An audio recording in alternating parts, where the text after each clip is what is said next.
Afternoon, sports fans, and welcome to Lead Off Thursdays.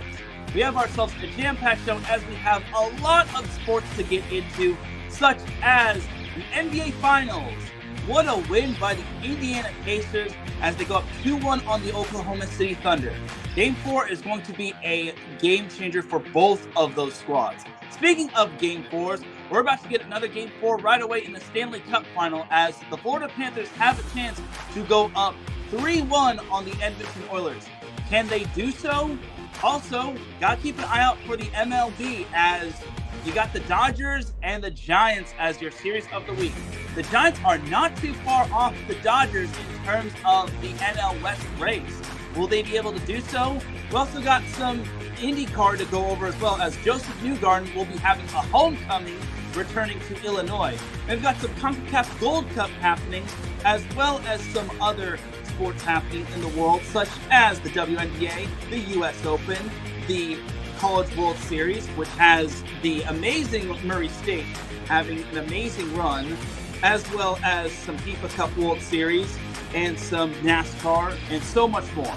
So get on in, grab your food, grab your dinner, grab your drinks, and let's get on into this Lead Off Thursdays. You are tuned in live to Lead Off Thursdays with me, Teran Rodriguez, here on iSports Radio, your direct feed for all that is sports.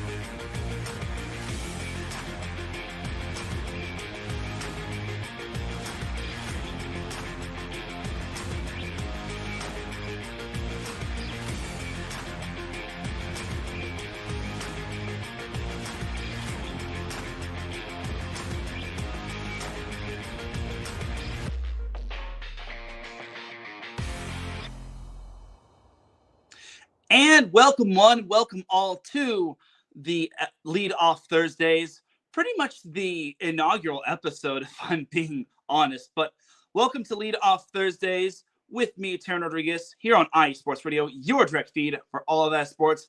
I'm here to deliver to you all this amazing sports goodness in the span of about an hour, maybe a little more, give or take. But with all that being said, thank you all for tuning in, whether it's on the playback, whether it's live, whether it's any place. But without any further delay, let's get on into it. Make sure let's get on into the sports action. So we'll start with the games of the weekend. So we have to watch out for the NBA Finals. This Finals has been really good. I'm not going to lie.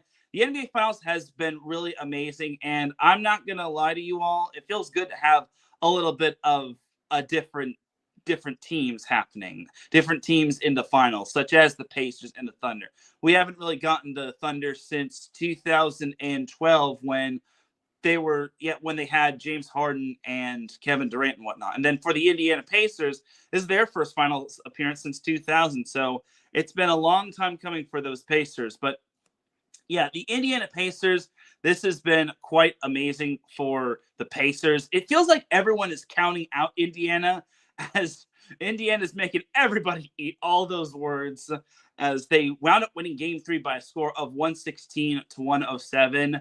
They came up big in the fourth quarter. It felt like Oklahoma City was about to make a big comeback and steal one on the road, but Indiana was able to clutch up in the fourth quarter, even though Oklahoma City was doing its darndest to try to win that game. But in the win for Indiana, they were led by Benedict Mathurin, who had 27 points off the bench. Then you also had Tyrese Halliburton and Pascal Siakam, also with 22 and 21 points, respectively.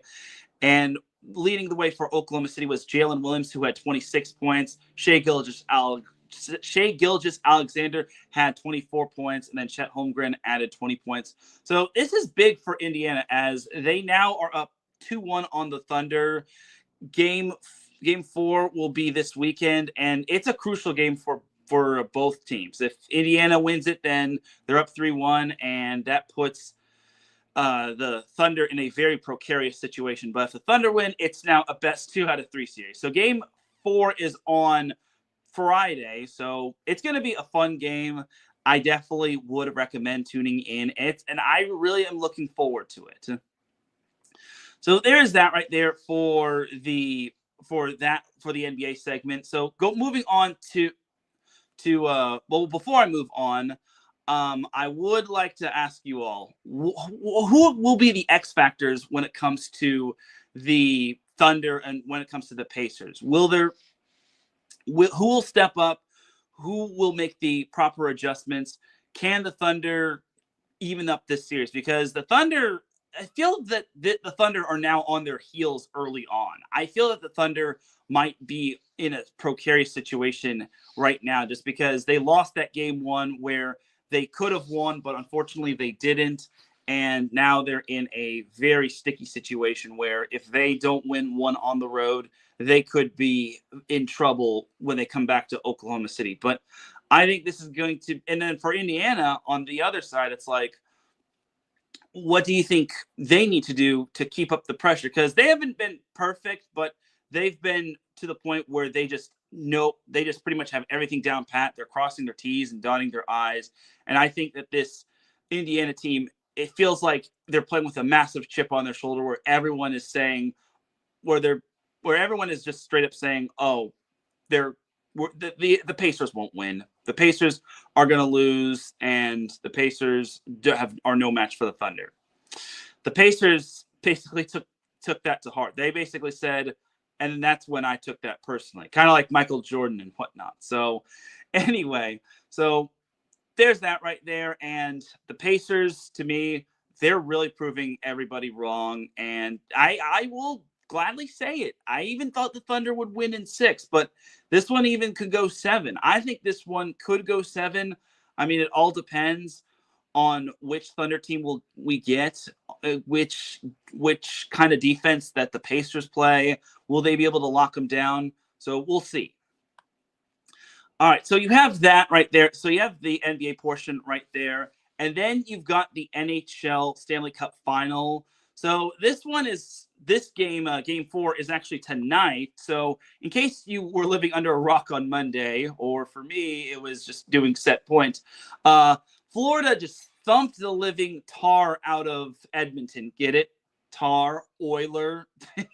I'll stick to this. But anyway, Florida just beat the living you-know-what out of Edmonton, winning 6-1. This was just sheer dominance. So the first 2 games were actually overtime wins by both teams. Edmonton wound up winning the first game, and then Florida wound up winning the second game. And then in game 3, this was just a complete 7-20 when it came to this series. This one was actually a beat down. So it was a very impressive win for Florida, as tonight they are hosting game number 4. So this is kind of the same situation for Edmonton. They have to win tonight. Otherwise, they're going to be in a very sticky situation going back to Edmonton down 3-1. So for Florida, even though they haven't really been, I mean, they've been great. They've been solid. I mean, that game 3 was just absolutely amazing to see. It was kind of a breath of fresh air if you were a Florida fan, where you're not on the edge of your seat, or your blood pressure wasn't like 200 over 100. But they haven't been perfect. And if you saw Neutral Zone, Adam Karnick and Zach Puffless pretty much broke it down. They said, what can Florida do to try to continue to put their foot on the gas and just not look back? So will Edmonton have a chance to win on the road? Will Florida be able to defend its home ice and go up 3-1 heading back to Edmonton? Is this the year where Florida will repeat? Will Edmonton finally, and will they ever break through against this Florida juggernaut? All that still remains to be seen. I think that the Oilers still have a shot. I mean, they're a good team. They didn't get this far just by beating a bunch of knockoffs. They beat a bunch of really good teams. They beat the Kings, which left me a little bitter. They beat the Golden Knights, which I thought was pretty darn impressive as well. And then they got through the Western Conference Finals. So there you have it right there. So never count out the Edmonton Oilers, but Florida is just looking as strong and dominant as ever, and the puck is about to be dropped momentarily. So I hope y'all are ready, because I sure am. And yeah, the puck is about to be dropped soon, rather than if not right now. So there you have it right there. That is pretty much that for the games of the weekend right there. Well, if you start your weekend early here, then so be it. All right, so let us head on into a commercial break. When we come back, we will have our segment 2 of Upset Watch. So keep it locked here. You are listening to Lead Off Thursdays here on IE Sports Radio, your direct feed for all that sports. We'll be right back after a word from our sponsor.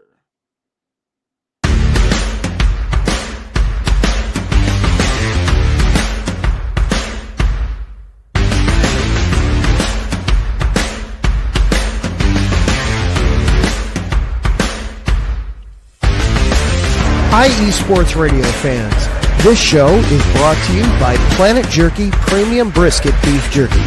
Planet Jerky is the official jerky of the 2022 California League champion Lake Elsinore Storm, single-A affiliate of the San Diego Padres. This all-brisket jerky has gluten-free options, contains no MSG, no sodium nitrate, is low in sugar, and high in protein. Go to their website at planetjerky.net and follow them on Instagram at Planet Jerky. Planet Jerky, the jerky that's on a whole other planet.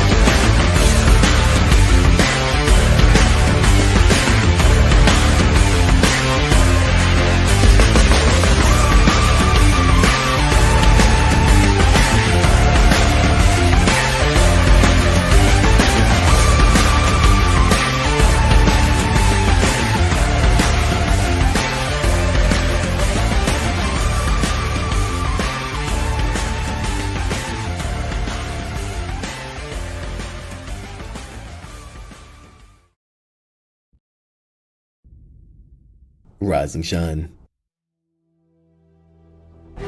It's 4 a.m. The stars are still out. The sun is beneath the horizon, but it's time to punch in and go to work. The comfort of your warm-ups turns into the grinding out of your reps as the clinking and the clanking of the plates create a symphony of euphoria. There's no other feeling like it. Earn it, burn it, and take what's yours. IE Sports Radio has proudly partnered with Vital Apparel, a brand that not only fits great, but also promotes and donates to mental health research. Use our code IESR to get 15% off their comfortable and inspiring gym wear and help them on their amazing journey to support mental health. Go hard, take part in your iron therapy, and be strong.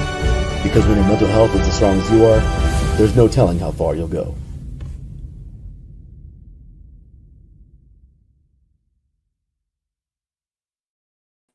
That's right, everybody. Definitely check out our 2 sponsors. But welcome back to the second segment of Lead Off Thursdays here on IE Sports Radio, your direct feed for all that sports. Jumping on into segment number 2, we've got Upset Watch. So one of the big upset watches to watch for this weekend is the MLB Series of the Week, the Giants versus the Dodgers. So the Giants-Dodgers, it seems to be the rivalry seems to be rekindled. The Giants have had an impressive season as of late. The Dodgers have kind of taken a little bit of a step back. I know like half their roster has been decimated due to injuries, but I will say the Dodgers clinging to first place when it comes to the NL West is still pretty impressive. But I had a feeling that the Dodgers were going to be challenged this season in terms of the NL West. I mean, the Dodgers currently are only 1 game ahead of the Giants in the NL West. So this series has a lot of magnitude. And also, the Padres aren't too far off the Dodgers either. Everyone thought that the Padres were kind of going to take a step back, but I personally thought the Padres were going to be the biggest threat to the Dodgers. And the Diamondbacks, even though they lost Corbin Burns, they're still in the running when it comes to the NL West. It's just going to be a little bit of an interesting story when it comes to the D-backs, just because they're 34-34, but they lost one of their best players. So, but back to Dodgers-Giants. This series is going to be big right here. Do the Giants overtake the Dodgers? I mean, you got to give credit to Dave Roberts. He's had to basically have a lot of makeshift lineups. He's had to shuffle his lineups. So overall, I think the series is going to be a barn burner. The Giants actually had, before they just recently lost, the Giants had actually won 6 straight games, which I thought was pretty darn good. So got to give credit where credit is due when it comes to the Giants and whatnot. I think I had a feeling they were kind of going to be one of those teams to like sneak up on the Dodgers. So all in all, for the Giants Dodgers series, this one's going to be fun. Get your popcorn ready, and then there are some other possible upsets possibly brewing as well. I mean, you've got the Astros and the Mariners, which are kind of in a 2-horse race. I mean, the Angels are kind of right there, but let's all be honest. It's only a matter of time before the Angels go on another losing streak, which would be muy terrible if you ask me. And then the Tigers are obviously sneaky in the NL Central, or not NL Central, AL Central.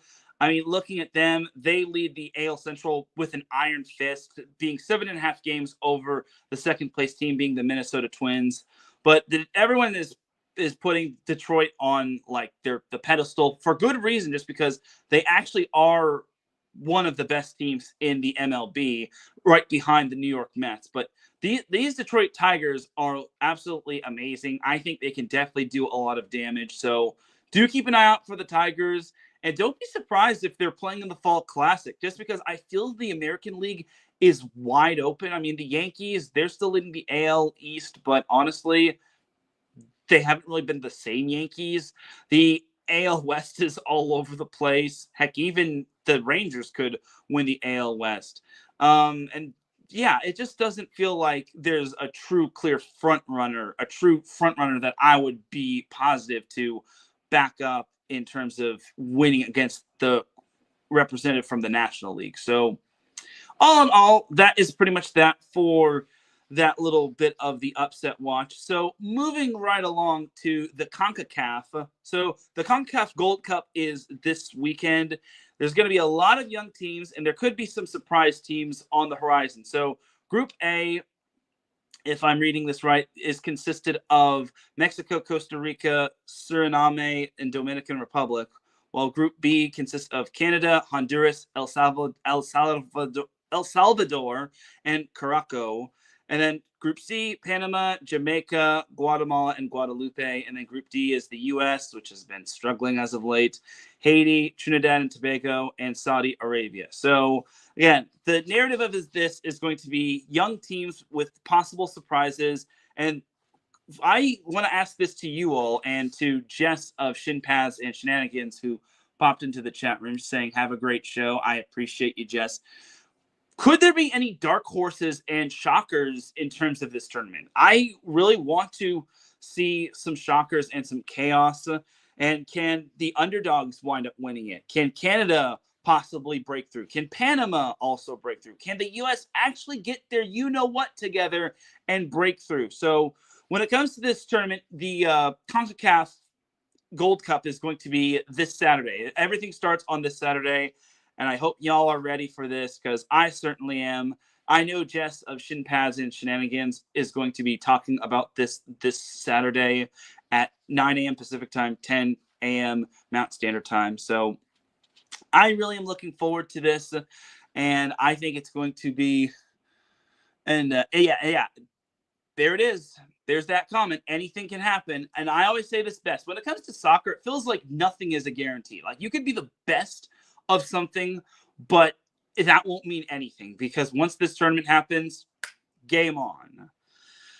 So there you have it right there when it comes to the CONCACAF Gold Cup. I'm excited for this tournament. I hope you all are, especially you soccer fans out there. So there you go.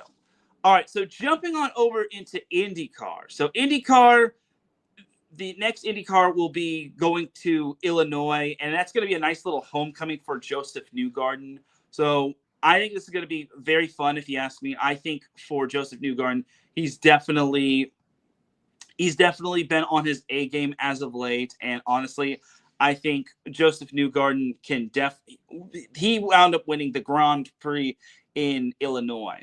That being said, you've got other contenders like Pato O'Ward or Alex Poulot possibly ready to crash the homecoming party when it comes to this. So bear in mind that just like most sports, IndyCar, it's not just who can go the fastest. It's basically other things factor in, like the track and the tires and the make of the car and whatnot. So I think when it comes to this race, it's going to be a fun one. I mean, there's going to be lots of narratives based around Joseph Newgarden, especially with his homecoming. I don't think that gives him a full edge, but I know the home crowd is going to basically be behind him and basically going to give him the extra little boost. But that being said, I don't think this is anything given, because you've also got other like good racers in this race, like Scott McLaughlin and Colin Herta, Will Power, Scott Dixon, et cetera, et cetera. So keep an eye out for this in Illinois. This race is going to be very fun. I think this is going to be a very great race, and I really hope Joseph Newgarden can win, because I'd hate for him to go home just for him to lose in this. But I think the home crowd is going to give him a nice warm welcome. So there you go. All right, but that is that for the IndyCar segment, and definitely check out the Extra Mile for those that are like motorsports fans and whatnot. But let's jump on into segment 3, the stat sheet sneak peek. Try saying that 5 times fast. So on the topic of racing, we've got the Formula One Canadian Grand Prix. So this one's going to be another fun race, as Max Verstappen has actually won last year's race by 9 seconds. Yes, Max Verstappen was the big bully when it came to Formula One. Not so much this year, as Ferrari or McLaren can challenge the lead racers when it comes to this. But then, interesting fact about this, the Canadian Grand Prix has been, the last 5 pole winners have won this race. So the favorite is actually, according to one site, is Oscar Piastri. Then you got Lando Norris, Max Verstappen of Red Bull. And then you got Charles Leclerc, George Russell, Lewis Hamilton, so on and so forth. So I think this is going to be another fun race. I think this is going to be exciting. It's really interesting how Max Verstappen has taken a step back. But honestly, I think I think there's a possibility he can do it. I will say Max Verstappen it just feels weird not seeing Max Verstappen on his A game. I just think it's so out of character for him to not be the big bully that he is in terms of Formula One. But it's good in terms of like other racers, because it gives other racers a chance to possibly be the top dog when it comes to Formula One. And it's not just Verstappen winning every race. I remember when doing a pick'ems for Formula One, or nearest the win when it came to the Extra Mile, everyone would always pick Verstappen, and then we had to crack down on that rule. But I bet you if we did nearest the win, we would probably lift that whole you can't pick Max Verstappen every single week rule. But I digress. Anyway, that's that for Formula One right there in the Canadian Grand Prix. Again, definitely check out the Extra Mile for all of your motorsports needs and whatnot every Monday at 5 p.m. Pacific time. Jumping on back to the MLB, we've got the MLB standings snapshot. So the AL East, you've got the New York Yankees who have done absolutely amazing. They're kind of looking like the team that we saw in the AL Championship, or win the American League Championship. But you've also got the Toronto Blue Jays right on their coattail. And the Orioles, oh man, poor Baltimore. This seems to be like the biggest kick to the face this season for them. So the Toronto Blue Jays are right behind the Yankees. They actually are one of the more hot and cold teams, but this time they're red hot. If you all checked out Bullpen Bulletin, they were Alden K's hot team. They always seem to have that trend of being hot and then being cold. But right now they're hot and they're right on the coattails of the Yankees. And then, like I mentioned, Astros, Mariners are heating up. I mean, the Angels are like the same number of games behind the Astros, but let's be honest. They're the Angels. Do not pick the Angels to actually do something. The Mariners have a better chance of possibly overtaking the Astros than the Angels do. I hate to say that, but this is the Angels that we're talking about. They always find ways to take 20 steps backwards after going 10 steps forwards.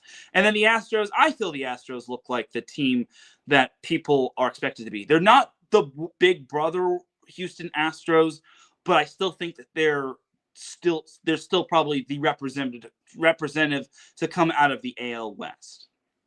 And then you've got the Dodgers, like I previously mentioned. The Giants and the Padres are right on their coattails. Obviously, the Dodgers aren't at full strength. I mean, Dave Roberts has had to shuffle his lineup around, not just when it comes to his pitching, but his bats as well. So definitely keep an eye out on the NL West race. I wouldn't be surprised if the Giants, Dodgers, and Padres all made the postseason. I definitely think it's doable just because the Padres, I definitely had high expectations for. I mean, I don't know about everyone else, but I thought the Padres were still them. The Giants have really lived up to their expectations. And then the Dodgers, even though they're kind of beaten up and they're kind of been disappointing, I think they're still up there. And the only and until the Dodgers don't win the World Series this year, all we can really say is that they're still the reigning World Series champions and they're still a threat to the playoffs. Jumping on over to the WNBA following the MLB portion. So the WNBA has been quite fascinating this season. So it's still early and we're actually in the Commissioner's Cup when it comes to this whole thing. But there's only one team remaining in terms of undefeated status, and that is the New York Liberties, which they've won 9 straight. They're a perfect 9-0. Now, Minnesota was actually undefeated up until their most recent game against the Seattle Storm, where they lost 94-84, which is a bummer. I mean, I think we all would have liked to have seen the Minnesota Lynx and the New York Liberty face one another. So I think that they're both definitely trending up. The Chicago Sky have had a dreadful start to the season, and then and you've also got the Dallas Wings, who have been awful. I mean, I think it's Haley Van Lith. I know one of their top players is in concussion protocol, but I think it's Haley Van Lith who is in concussion protocol, which really sucks. But all in all, the injuries are part of the game. Oh no, it's Paige Beckers. So Paige Beckers. I think Haley Van Lith, I think, is on Chicago, but either way, Paige Beckers is not being 100% is just not ideal for Dallas, who I feel bad for them. But again, injuries are part of the game. And as a Sparks fan, I will just say injuries are unavoidable. Injuries are inevitable. But some key weekend matchups to watch for are the New York Liberty taking on the Washington Mystics. Now, Washington may not be the flashiest team. I mean, they're not anywhere near the top half of the WNBA. But with New York being the only undefeated team remaining, you got to watch out for every team because every team is going to be gunning for the Liberty now that they're the only undefeated team. And keep an eye out for the Las Vegas Aces. The Aces, they may not be the dominant Las Vegas Aces as they were in years past when they went on those championship runs, but they're right in the middle of the pack. They're definitely a team to watch for. I definitely think they can be a threat in terms of the WNBA. I mean, you've also got the Indiana Fever as well to watch out for. I mean, no Caitlin Clark, but they're still finding ways to beat teams, mainly Chicago. I'm sorry, Chicago Sky fans, but I digress. But yeah, those are some teams to watch out for in terms of the WNBA. Seattle has won 3 straight, and like I mentioned, they handed Minnesota their first loss of the season. So that's another team to keep an eye out for. So there you have it right there. That's the quick standings watch. I know it wasn't as quick as possible, but there you go. All right, jumping over to some U.S. Open golf or PGA. So when it comes to golf, we don't really give the love to golf all that much, but we try to, and we're going to do so when it comes to shows like this and the other weekly shows. So you've got 3 contenders, Scotty Scheffler, Rory McIlroy, and Bryson DeChambeau. So those are your 3 top names to watch for when it comes to it. I mean, I think it's going to be Scheffler and McIlroy, but do not count out DeChambeau by any means. I think he can definitely rise to the occasion when it comes to the U.S. Open golf or the PGA. And then here's a nice little Snapple fun fact for you all. 4 of the last 6 U.S. Opens were won by first-time major champions. So this kind of means something. If you haven't won the U.S. Open, your time could be here with this narrative. So do not fret if you're thinking, oh, McIlroy is probably going to win it, or Scheffler's going to win it, or DeChambeau's going to win it. No. If you're a first-timer, or if you've never won the U.S. Open, that trend could help you out.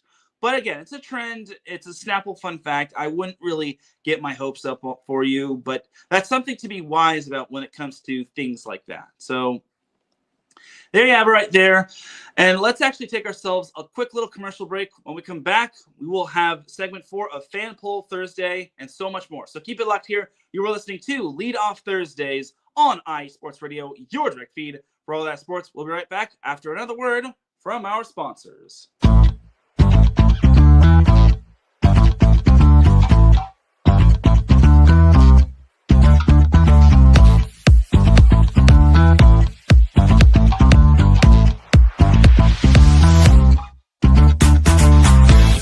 Hey there, IE Sports Radio fans. Be sure to check out our sponsor, Seal the Deal Wax Seals by Cecilia B. You just finished your very own wedding or baby shower invitations and you're looking for that extra special touch? Maybe you just wrote a letter to a relative or a friend and you want to add to their smile when they receive it. Then seal the deal with Cecilia's handmade sealing wax stamps for your invitations, letters, and gifts. You bring the deal, we'll bring the seal. You can find them on Instagram at @sealthedeal_wax stamps and on Facebook, Seal the Deal Wax Seals.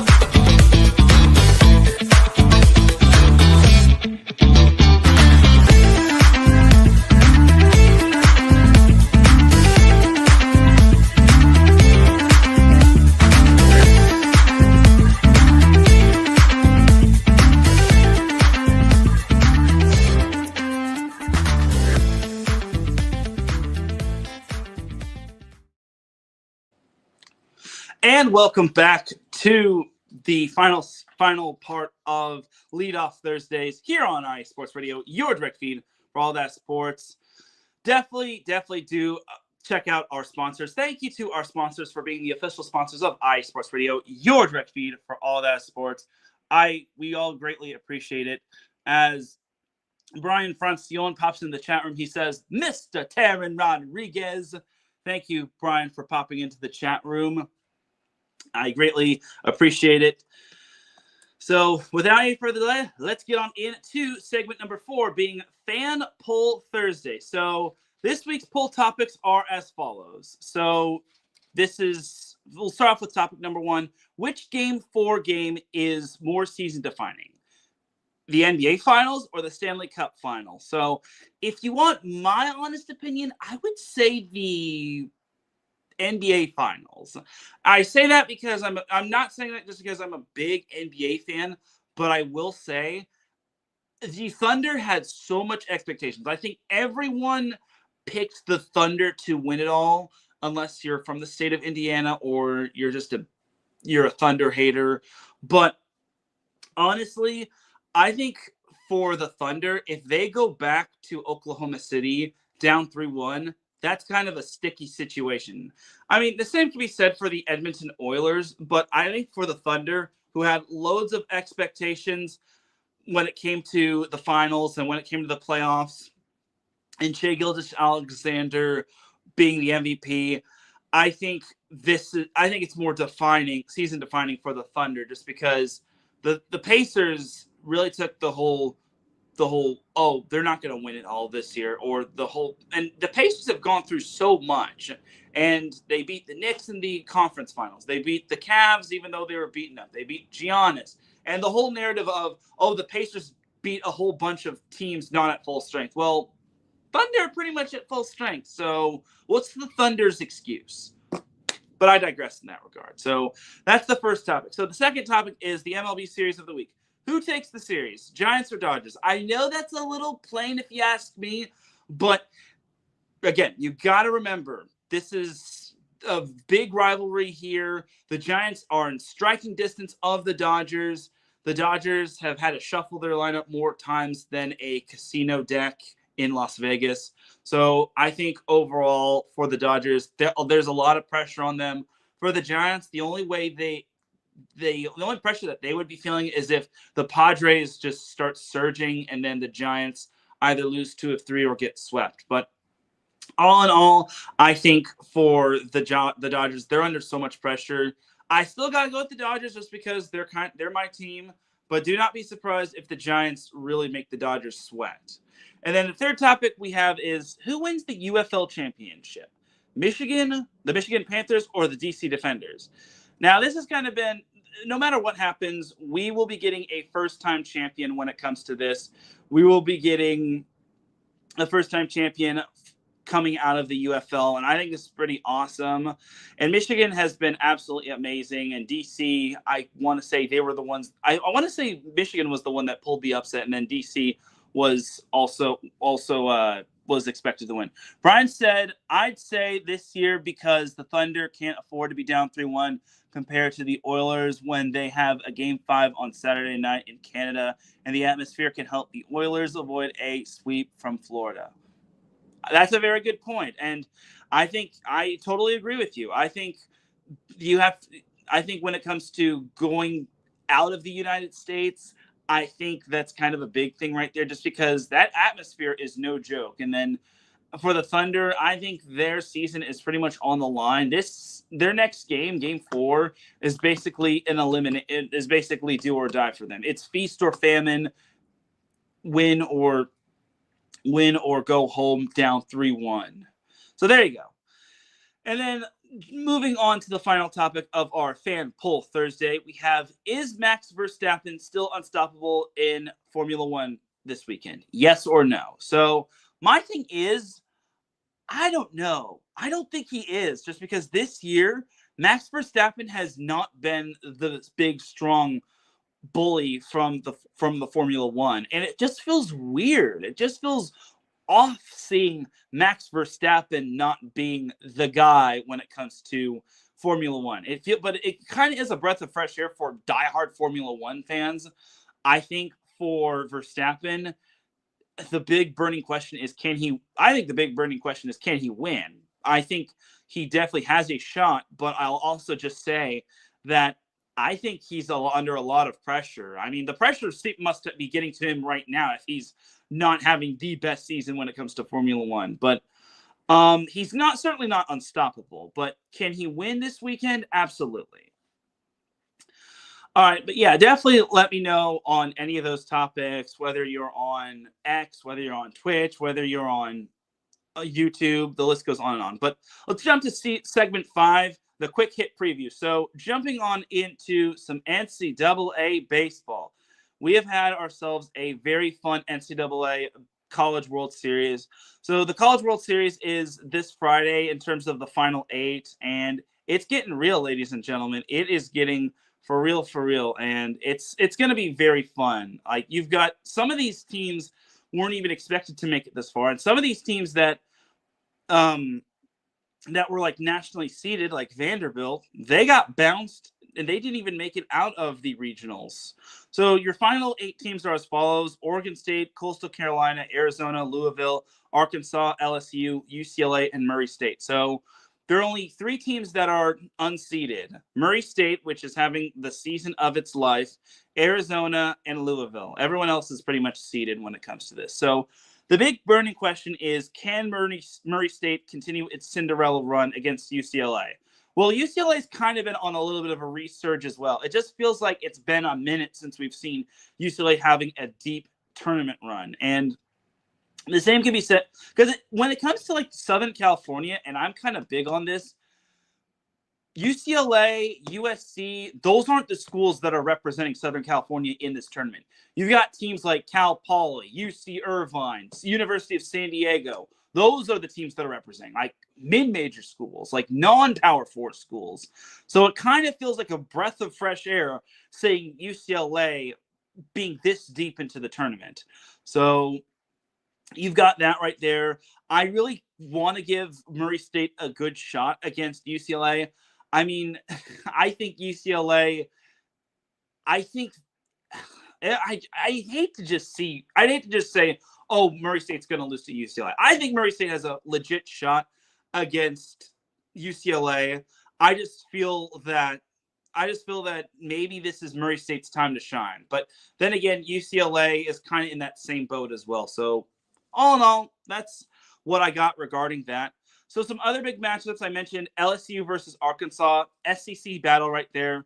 And I think I've mentioned this before, whether it's in the comments section or on Defining Moment.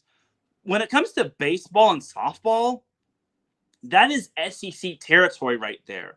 Like, baseball is basically the juggernaut and hotbed when it comes to NCAA baseball and NCAA softball. And now I know I say that, but those are the only two schools remaining when it comes to the tournament. But Pierre Moss says, I think the Dodgers take 2 of 3. Well, that's encouraging. And then Ralph Calise says, good evening, Teran. My man, have a great show. Thank you, Ralph. And then N7 Chano says, let's go, T-Rod. Thank you, my man. I appreciate it. So back to LSU, Arkansas. That's going to be a very fun matchup, and I can't wait to see what LSU and Arkansas can do. I can't wait to see what some of these other teams have in store for us. I think it's going to be a very fun College World Series this weekend, and only 4 teams advance, so I imagine it's going to be a dogfight. But that'll do it for the NCAA baseball portion of this show. So now let's jump back onto the soccer field, and let's talk a little bit of some FIFA Club World Cup. So this actually will be starting Saturday, just like the CONCACAF. So Group A, you've got Al Ahly, FC Porto, Inter Miami, Palmeiras. If I mispronounce any of these names, I apologize. Then Group B, you've got Madrid, then Botafogo, Paris Saint-Germain, Seattle Sounders in Group B, and then Group C, you've got Auckland City, Benfica, Boca Juniors, Bayern. Group D, you've got Chelsea, Tunis, Flamengo, and LAFC, which actually had to win a play-in game. So there you go. Then Group E, you've got Inter, Zayal, Monterrey, River Plate, Urwa, Red Diamonds. Group F, you've got Dortmund, Fluminense, Mame Lodi Sundowns, Ulsan Honda. And then Group G, you've got Al Ain, Juventus, Manchester City, Wydad AC. And then Group H, you've got Al Hilal, RB Salzburg, Pachuca, and Real Madrid. So there you go. And then Group B, when I mentioned Madrid, it was Atletico Madrid. So sorry if I got the Madrids mixed up together. But anyway, so Lionel Messi is going to be the big focus for everybody because everyone loves Lionel Messi. I think I definitely love me some Lionel Messi. I mean, with everyone gawking about Cristiano Ronaldo, I think it's great to see Messi still doing it big. Nothing against Cristiano Ronaldo, by the way. But I think when it comes to Lionel Messi, Inter Miami is going to try to balance him out with the World Cups and the MLS. Because let's be honest, even though Lionel Messi is one of the GOATs when it comes to soccer, his body can't take too much when it comes to a lot of these matches. Because you've got the MLS matches and you got Club World Cup, which is just a lot. It's so taxing, not just on like one player, but a bunch of players as well. Like, it's to the point where sometimes these MLS teams have to move their games or postpone their games and then move them to another week or another day. So Messi rest watch is something to watch for. And here's another big burning question. Could an MLS team actually make a semifinal run? So your semifinal teams are as follows: Inter Miami, Seattle Sounders, LAFC, and that's it. Yeah, that's it. Those are your only 3 teams. So thank God the Galaxy's not in this whole thing, but I digress. Okay, so could an MLS team make a semifinal run? I doubt it. Look, I mean, as good as LAFC is when I cover them when it comes to the SoCal region, as good as the Sounders are because they're actually one of the better teams of the West in the MLS, and as good as Inter Miami is, I just think that this whole tournament is just a little too deep for them because it's taxing on some of these players. Now, if those teams didn't have MLS matches and they just had this whole thing and then they had like a break, I could totally see an MLS team possibly making a run to the semifinals, if not at least the quarterfinals. But I just think, to me, I don't see a semifinal run in the cards. And that's no disrespect to Miami, LAFC, and Seattle. I think it's just me being respectable when it comes to those teams because that's a lot of soccer to play, not just in league, but in terms of like this tournament and any other club tournaments happening. So to answer that question, no. But let me know what you all think. Let me know what you all think on if an MLS team, if those three MLS teams, Miami, LAFC, and Seattle, can actually make a deep run to the semifinals. All right, but that is that for the FIFA Club World Cup when it comes to that. So we've got some NWSL to talk about. So Kansas City Current, they are just on a tear. They're just a juggernaut. Like, they're not slowing down for anybody. So is this really their year?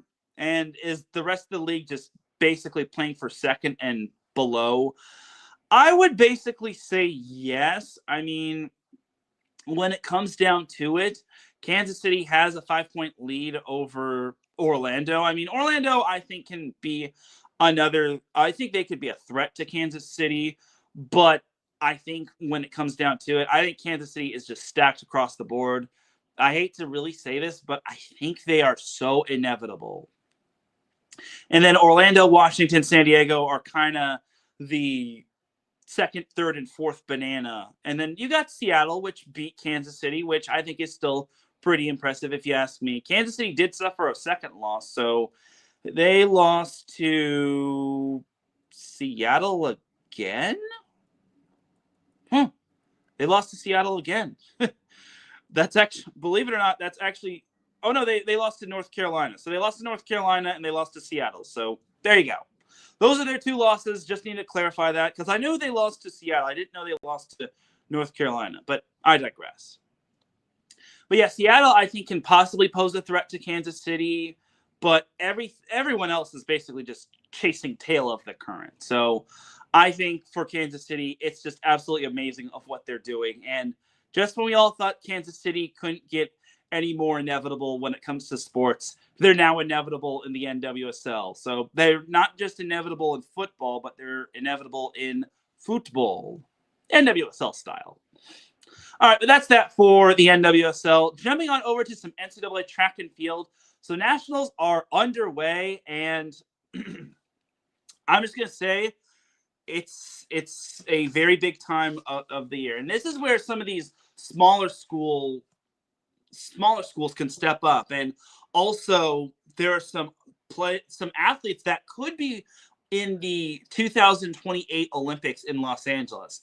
I mean, this is kind of the event where schools that most people haven't heard of just come out to shine. Like, for example, one being close to my heart is Long Beach State because they actually wound up winning a national championship in women's track and field as well. And they had some Olympians back in their heyday as well. Maybe not so much now, but honestly, that's a prime example of a team that, or from a school that isn't as well known like the big flashy schools, but they excel in track and field. And then another prime example is USC, which always excels in women's and men's track and field as well. And it's absolutely astounding if you ask me. So the nationals are June 11th through June 14th. So it got underway yesterday and it's going to go all the way through until Saturday. So keep in mind of that as well. And that might be the last NCAA event of the season, which I think is pretty cool if you ask me. Jumping on over to some NASCAR in Mexico. So back to the racetrack. So this is the first international race since the 1950s.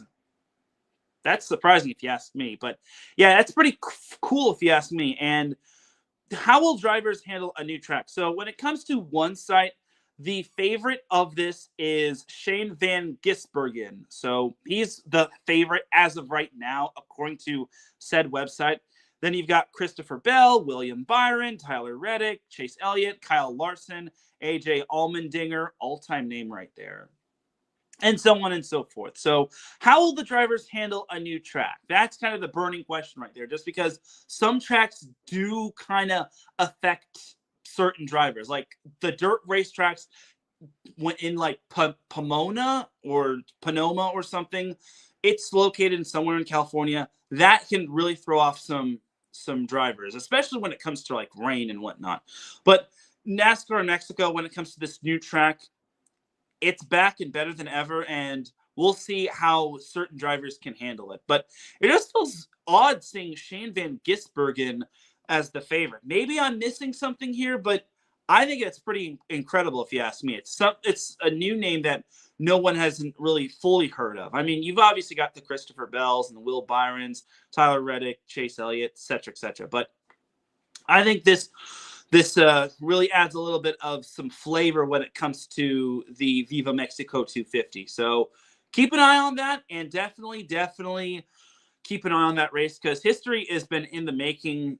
It's been almost 75 years, probably 75 years since we've had an international race. So keep that in mind right there. So moving on from NASCAR and heading to another racetrack, being the WEC.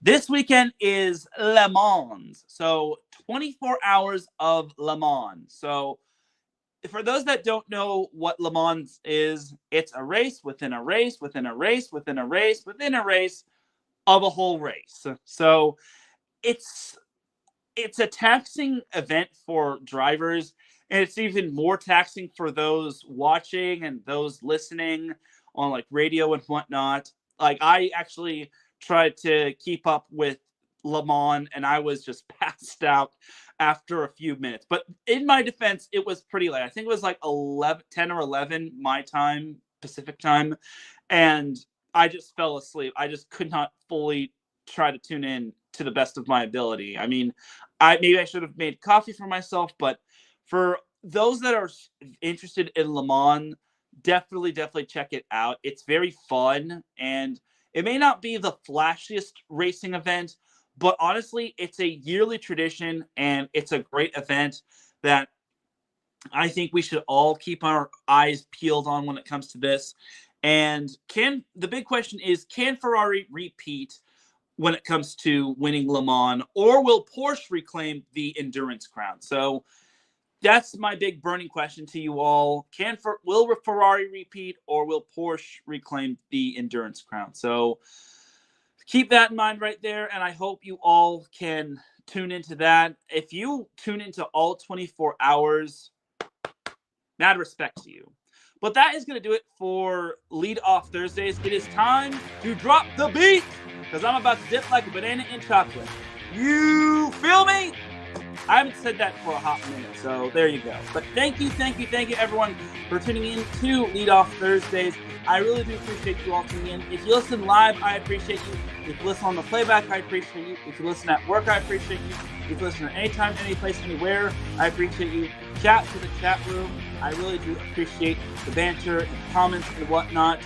I'll hopefully be back next Thursday with hopefully some guests, and I should be back so at least for the summer. But definitely keep your eyes peeled when it comes to this. Let me know what other narratives that we can all watch for when it comes to like certain sports this weekend and next weekend and so on and so forth. But for everyone here at IE Sports Radio, this is Teran Rodriguez signing off. Have yourself an amazing weekend. Enjoy all the sports. Enjoy everything, whether it's indoors, outdoors, basketball, hockey, race cars, racing. Thank you, Larry B. I definitely appreciate you for all of your help. And thank you for having me do this.